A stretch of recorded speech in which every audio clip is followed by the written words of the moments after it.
Now, let me be clear. Social Security hasn't contributed one dime to the debt. In fact, it has a $2.5 trillion surplus. Now, anyone who tells you otherwise is a flat-out liar. But of course, they're banking that you don't know that, which is why they're pushing for Social Security cuts to be part of those debt ceiling negotiations.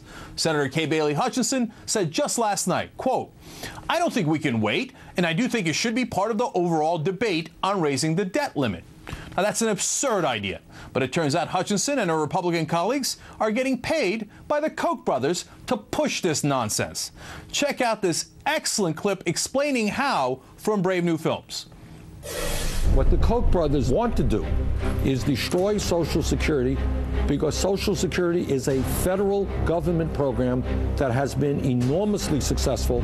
The Koch brothers are funding think tanks and other organizations which are spreading an enormous amount of disinformation about Social Security. They are very, very good in getting on television.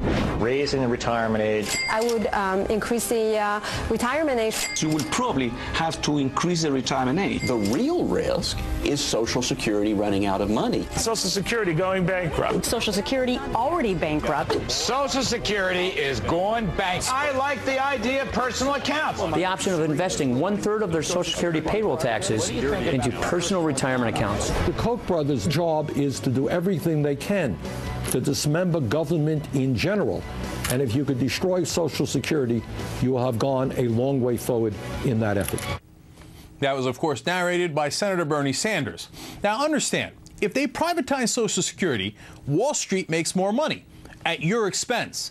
If they cut your benefits, then they give more tax breaks to the very rich, like the Koch brothers.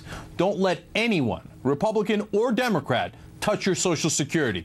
You paid into it your whole life. Raising the retirement age is an enormous cut to your benefits. You should throw every bum who suggests that right out of office. That's my opinion. Let's get somebody else in here. Actually, in fact, the person who called him out in the first place, Emmy and Peabody Award-winning producer Robert Greenwald of Brave New Films. He's behind that clip you just saw there. Robert, that was excellent because it showed exactly where the money's coming from and exactly where it's going. So first, break it down for me. Tell me about the think tanks, the media, and the politicians. How do they work in coordination to push out this message? Well, it took us several months of research at Brave New Foundation to find all of these clips, Cenk. But what Jeff and Joseph and Layla did was they really showed us how an echo chamber works. I mean, we can talk about a conservative right-wing echo chamber all day long, but when you see in the video, it starts with ideas at a think tank, then which they fund, then it goes to pundits who they fund, then it goes to activists who they fund, and then the exact same words come out of elected officials' mouths. It's quite brilliant, and it's quite strategic in terms of their funding and organizing right across the spectrum. All right, I actually want to show the audience a couple of graphs that really show what you're talking about. For example, when you go to the Koch brothers campaign donations, you see that they have given, just in 2010, $2.6 million to campaigns, and that's the tip of the iceberg. They say they're going to raise $88 million for the 2012 elections. And then when you go to the think tanks that they fund, look at this, all this money. They gave $13.6 million to Cato Institute, $9 million, $3.4 million, $2.4 million to all the other institutes you see there. Overall, $28.4 million. And then these guys come out and pretend like, what, golly gee willikers, they did some research and these are the independent ideas that they happen to have. And then, golly gee willikers, Fox News seems to love those ideas and pushes them out as well. And so do all the people who got the money from the Koch brothers and our politicians. So you see all of that machine, and you guys laid it out brilliant. The problem is, who's on the other side, right? Are the Democrats on the other side fighting back enough, in your opinion? No, well, nobody's fighting back nearly enough, because you just said it before. This is a profound moral issue. It affects millions of people in our country, and they're trying to hide it. The Koch-funded echo chamber with their think tanks, with their studies. For some reason, people in Washington have gotten caught up in some of this thinking, like they have on the war, of course. But in this case, we need to be very clear that it is money that people have worked for, it is money they have earned, and it is being taken away from them on a hypothetical idea, while at the same time millionaires and billionaires like the Koch brothers get more and more tax deductions. Now, I want to show you a clip of Kay Bailey Hutchinson. She was just on Hardball pushing the same talking points. Let's watch it first.